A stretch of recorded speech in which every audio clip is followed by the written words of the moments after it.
Welcome to Brain Health Matters, a show dedicated to helping you improve your health, master your mind, and boost your brain. I'm your host, Kate Kunkle, and in this week's show, we'll meet LOIS HOLLIS, an RN and innovator in the medical world. She's turned her attention to a phenomenon few people have heard of, but many people suffer. Stay tuned to learn how shame guilt can impact your brain and your life. Brain Health Matters is brought to you by the Musical Brain, Book 3 in the Healthy Brain series. Enjoy the fun and easy practices in this book to improve your memory, sharpen focus, and master your mind with the healing power of music. Available on Amazon everywhere.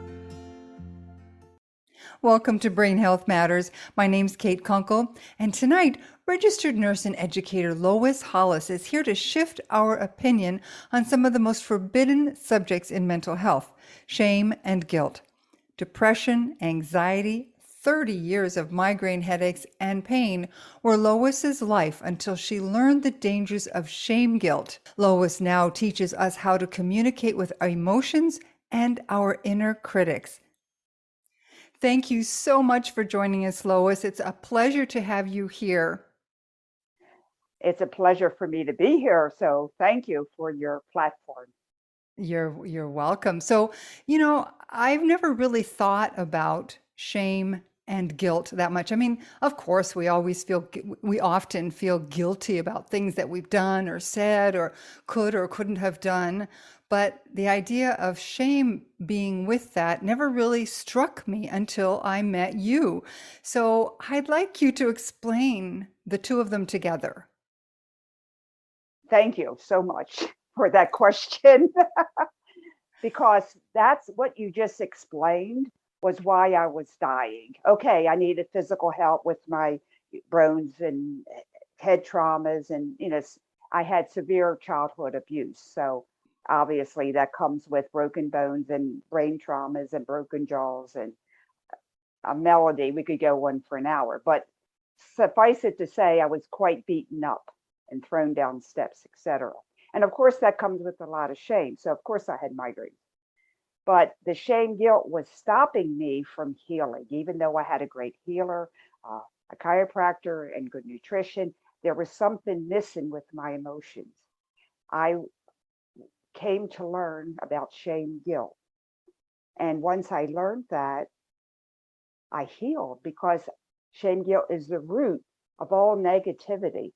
And like you can go to, therapy for depression and therapy for anxiety and therapy for not good enough. But I would be dead before I'd heal, because I had them all. Right. I have to go back to this because I've been very fortunate in my life. I've never suffered any kind of real trauma, thank God. But I always wonder why the victims feel shame, because you're the victim. Like, why would you feel guilt or shame? Because you're the shame bucket. Ah. The shamer, the abuser, puts the shame, not their shame, the shame on you. And that makes you a victim, because it's like a black blanket thrown upon you. And you're like the trash can for the shame guilt person that throws it onto you. You're not good enough. The shame guilt comes on you. You're beaten up because you flunked your test. The shame guilt comes on you. Everybody, remember the game Hot Potato? Sure. Okay, that's what shame guilt energy is. Everybody throws it around because nobody wants it. And what a cool analogy. And so then you're stuck with victimhood because you have the shame. You are the reservoir for the narcissist or the shamer or the abuser to unload the shame that they carried onto you that caused them to abuse you. Wow. So now you said it makes sense then that you had migraines. Please explain for our listeners how that shame and guilt then transfers, besides the physical abuse that you endured. You said that the migraines and other physical issues came about because of the shame guilt, not necessarily the physical trauma. Right. Shame guilt is an energy. a negative energy that comes upon you. You could call it a virus. You could call it a computer virus. We have the love energy. And what does love give us? Oh, it gives us joy and happiness and confidence, intuition, compassion. We're smart. Victims aren't smart. They shame guilt takes away our intelligence. It doesn't take it away, it blocks it. So we're smart, we're intelligent, we have wisdom, we share, we love. That comes from love energy. Shame guilt energy on the other side is negative, turns our positive emotions to negative ones. It turns compassion to depression, turns intuition to anxiety, turns passion to anger. Wow. And so all of those emotions affect us in so many ways, especially our brains. Like my specialty here is Yeah, and this brain is what I health. want to explain to you. What happens to your computer when you get a computer virus? No, It don't even bogs talk about it, down. right? Yeah, and your computer having the virus, and I have the same virus in my computer, and my Microsoft isn't affected, but your Microsoft Word is affected. So it affects different computers different ways, even though it's the same virus. Okay, so now that's why shame guilt's been like the unknown crazy, because everybody's body, as you know, is electric. And we respond differently to different things. So therefore they think that, oh, it's not shame guilt because Marilyn doesn't react like that. I react different. George reacts different. Well, we have a different emotional body. So therefore Right. any virus making it change, distorting it. So why do they say shame and guilt? We have two nervous systems, one involuntary and one voluntary. I think most people know that. Shame affects the involuntary nervous system because it affects our brain unconsciously. Guilt Okay. affects the voluntary nervous system, which is our conscious mind. And that makes sense because we think about the guilt, but the shame guilt, like, is still there, but it's not as prevalent as guilt. Now, why do they call it different names when it's the same thing? And I think you may know this too. As a medical person, if I have a virus in my brain, they call it meningitis. If I have the same virus in my kidneys, they call it nephritis. If I have the same virus in my heart, they call it carditis. If I have the same virus in my joints, they call it arthritis. Right. Okay, so they have different names because of location, but it's the same virus. Do you see how that Oh, messes you up? Well, it messes yeah. me up. Oh, it's shame, it's guilt. Shame is bad, guilt is good. So you're always, instead of getting rid of it, your brain, like is trying to make sense of it And then it bogs everything else down. because we as humans, and this is what your specialty is, it's like we make sense of things. My brain can't stop until it makes sense. And most people do that because we're human, we're very intelligent. But you will never, ever, ever, ever make sense of shame and guilt because one's here and one's there. What? I mean, seriously, if we learn anything, we know that shame guilt is an energy. It's the same thing. I don't know what else to call it, like the monster or the crazy. I have a book, my book, and I think I have this up on one of my podcast things. It's the chart that shows that these are the emotions that are stimulated from shame guilt energy. Okay. Okay, I'll just take a couple minutes. Depression, sadness, procrastination, underachieving, joke telling, genocide, anger, indifference, embarrassment, arrogance, cheating, hopelessness, pity, hatred, suffering, lying, criminal Ah, behavior, shyness, narcissism, helplessness, phobia, moody, fear. Fear is shame guilt energy as well. All of those from shame guilt. So you being an intelligent person and me being a person that wants to heal, why would I go after every one of them when I can go after shame guilt energy that's fueling them? Right. I would be dead before I'm well. True enough. Well, no, it's That's a true. long list. Yes. Yeah, but that's every negative emotion comes from shame guilt energy. Now it's like every time it rains, I got to clean up the kitchen because there's water in the floor. And then the living room has some things too. And then it's fine. Then it rains again and I got to clean up the living room and then the bathroom and then the kitchen. Wouldn't it be easier to fix the hole in the roof? Amen. Yeah, that makes perfect sense. So now what brought you to this conclusion? Because yes, you endured these terrible things when you were young. What made you look at this the way you have? Like, was there something that happened to you as you got older? What triggered this realization? I was in a group, like women's group trying to help each other because I needed help because I was suicidal. Because I had so much shame guilt energy. Someone said, "What do you do about shame, Lois?" And I went, "Oh, I never thought of that." Like everybody, shame, well, that's just like a word.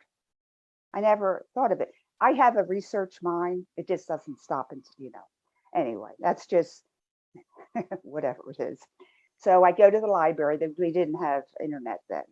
And John Bradshaw book said, it's a sickness of the soul. And I had a near-death experience when I was a kid. So I've always been able to figure things out that weren't there. And I think that's probably why I came to the conclusion, even though someone prompted me to do it. And then all of a sudden, it was like a puzzle. Click, click, click, click, click, click, click. So I healed. I mean, I got younger and everything. My body started healing because I had, so much. And everybody, my friends said, "Lois, what are you doing? You're like happy and you're not depressed. And, what therapies are you doing?" This was in Sedona. I said, "I'm talking to myself." And they said, "Can we do that?" And I said, "I guess." Because I was talking to the emotions inside of me, like high anger, how are you? High anxiety. So I was doing all that. And by doing that, I helped release the shame guilt that they were holding from my childhood. And so they said, "Can I talk with you?" And I said, "Of course." So they did what I was doing and they got well. I mean, and then they sent their kids and their mothers and their grandmothers. And then word got around and 2 other people came see me who had been in therapy for 3 years. And, like 2 sessions, they were fine. And so their therapist came down to see me and say, "What in the heck are you doing, lady?" I said, "I'm just getting rid of shame and guilt, that's all." Anyway, it was just way over their top because they don't Yeah. teach that in therapy. So Yeah. anyway, it's another long Yeah. story, but that's So when this is very interesting then. So it was really by chance. And isn't that where a lot of our healing comes from? Is like these chance comments that someone might make to us or for us, and a light bulb goes on, and there we are. Oh my gosh, there's a solution. and what I came to learn that I was so full of shame that I didn't know it. Do you know when you go in a dark room, you can't see something that's dark? Right. So a lot of people say, I said, "That's fine. You're not ready." But I have a lot of guilt, but I don't have shame. We're just shameful to say that, but you have to know shame, guilt, or one, it's a word. Shame, guilt is a word. There's no word as shame and guilt. It's the word. Shame, guilt is a word. Right. And it's the shame, guilt. It's not my shame, guilt. That is so good, Lois. I say that to people all the time. When I was diagnosed with rheumatoid arthritis, I never once said my rheumatoid arthritis. Good It for was you. the rheumatoid arthritis. And I tell people, don't take ownership of those things because then you have a vested interest in them. Well, You dump energetically, you're them. calling it to you. So now Yours, exactly. back to the brain. Okay, so Shameguilt energy is negative. It's distortive. One of its, in my book, I call it addictive, and people have an addiction to Shameguilt. Addictive and cumulative and distorted. So I call it a distorted negative energy.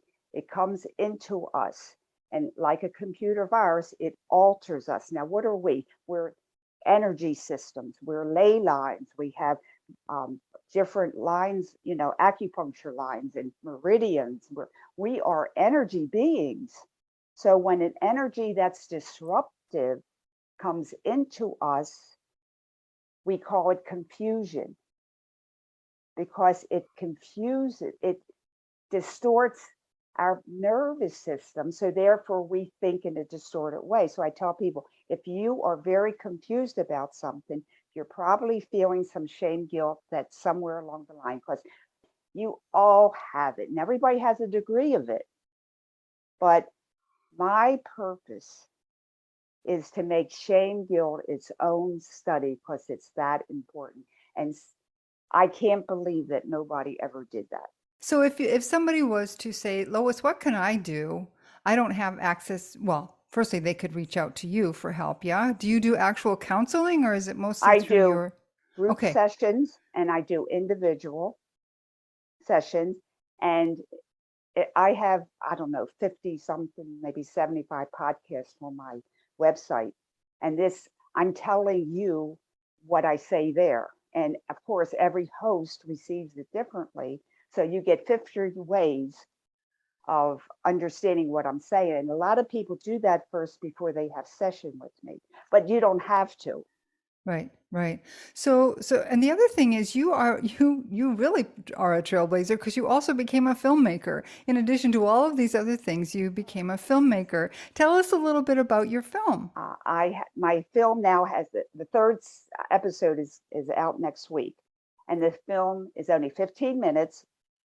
Episode 2 is only 14, because I know everybody's time is so limited. It's called I'mGoodFilm.com. And the reason I went to film school in somewhere in my 60s is because I began lecturing about the shame guilt energy. And then people are looking at me like, and I said, what's up? They go, Lois, we don't see what you're seeing. I don't understand what you're talking about. I said, well, don't you know this? And they go, Lois, I don't know what you're saying. I don't understand anything you're saying. And I went, oh, I got to make it visible. So I had to make shame guilt visible, so people could actually see it's an energy that comes onto you, because you're the shame bucket if you receive it. And if you don't, you go, no. Talk on the phone, someone's throwing stuff at you,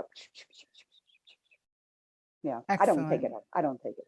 But you have to know what shame, guilt, energy, emotions are. So you can Now, recognize them yeah, and yeah, reject them. how can you defeat your enemy if you don't know anything about your enemy? So True that's why I enough. call myself an educator, because Right. how can you resist what you don't know? And that's Good. not your fault. It's culture that's taught us the shame way.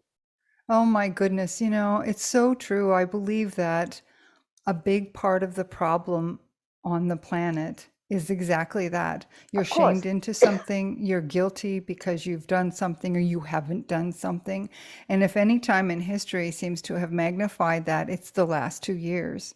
The definitely guilt, the the guilt. guilt And tripping. I am so concerned about people's mental health right now, because this has been going on. It's like a conditioning. My goodness, your shame guilt thing couldn't come at a better time, because brain health, physical, emotional, brain health, everything is everything. And the uh, brain is probably the most important part that gets distorted, because then that brings down your emotions and your physical health. So you're right on target.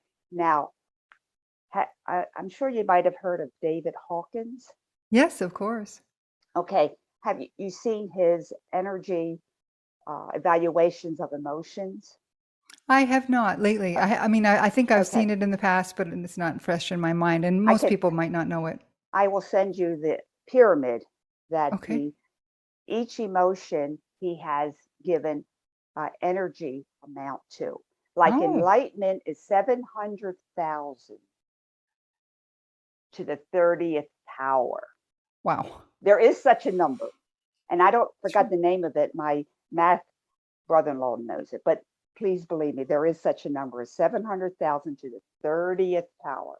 Then we have love and joy and peace, and it goes down like 200,000, 100,000, and then we at 200, not 200,000, at 200 it starts going to anger and hatred and jealousy. Do you know what the last one is? Shame. No, guilt. Ah, And do you know what it comes in at? what? One. 10. Wow. And there's nothing below that. Right. So guilt is the lowest vibration you can inhabit and still be alive as a human. Wow. That's pretty scary. It should be, because what's after guilt? Death. Suicide, Ah, right? And that's what's way on the rise. My suggestion, unless somebody can come up with a better one, if you are feeling guilty that you did this or didn't do that or whatever, try to say, I regret chipping my cousin on the floor, or I regret putting that money in the stock market and losing money. Regret leads you to solutions. I had a client who was very guilt ridden because she couldn't help her alcoholic mother heal, and her mother passed. And instead of feeling guilty, it took her a while, but she went to regret. And she said, I regret this happened, but I can help other people. And she now has a great following with helping people release the alcoholism that they have been addicted to.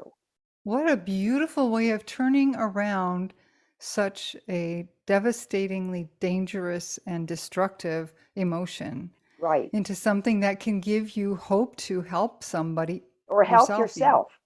Right. Or, Wow. but guilt is straight down the hole. There's Right. nothing. It's sticky. Think of shame as sticky taffy. Yeah. It's sticky. It stays with you. And guilt will. So change your mindset. It's not going to heal you, but at least it leads you to a solution. It gives your mind that option. Guilt gives you nothing. Regret gives you, sad it happened. And you should feel sad if you did something deliberately. Or even But even if it wasn't deliberate, yeah, because we but I feel mean, guilty even over things we don't do yeah, deliberately. but people, it has to be modulated. Think, oh, I regret that. Okay, well, then that leads to a solution. Right. And that's what this whole podcast is about, is solutions. I'm so happy that you brought this up, of recognizing the difference between guilt and regret and giving a solution. If somebody came to you and said, "Look, I've endured so much in my life," and you agreed between you that this shame guilt is the core of the expression, how do you begin to climb out of that? Like, what would be the first step you would tell someone coming to you? What I say is that it's fixable. Just, and people say, I can't believe you. I don't know. They've never heard this before. I said, let me entertain you. Let me entertain you with something that's different. And they go, oh my God, that brings back my mother. That brings back my father. Oh my God, you're right. That's how, so it's truth is powerful. It's just you have to know that you've been duped since Adam and Eve. Okay. Very We've all good. been duped. Okay. But now's the time to say, hey, I'm smart and I'm not a victim. And you just take the shame gate off, because it's an energy and you can take it off, but you got to find it to take it off. And then in my newsletter, I have 500 questions, one answer. So every week you get 25 examples of how shame guilt affects you. Well, I'm glad you brought that up, Lois, because we're at the end of our time. I'd like to have people work with you, get in touch with you. You just said about your newsletter. I'm assuming they can get that on your website. Please tell us how.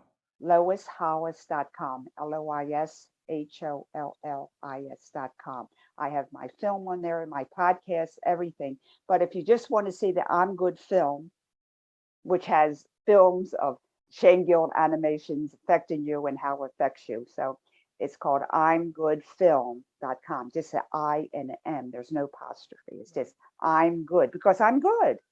Sure. Sure you I'm are. good. Okay, so I will make sure that all of those links are in our show notes so that everybody can reach out and touch someone, Lois Hollis. Thank you so much for joining us, Lois. I really learned a lot today because I never really gave shame too much thought. Guilt, yes, because we all feel guilty about Shame is things. in the unconscious, so you don't. Right. And I'm bringing out the shame. I'm like doing a surgery, taking it out. Okay, shame, guilt has only one defect. What's that? It dissolves in detection. Oh. The Wizard of Oz, remember they pull back the curtain? And what's this? He's got puff. Shame, guilt is a puff of smoke. Perfect. What a wonderful way to end this, Lois. I cannot thank you enough for this interview and for your work. Thank you. Thank you so much for joining us for this episode of Brain Health Matters. Be sure to subscribe with your favorite podcast service so that you can get all the latest episodes when they're released.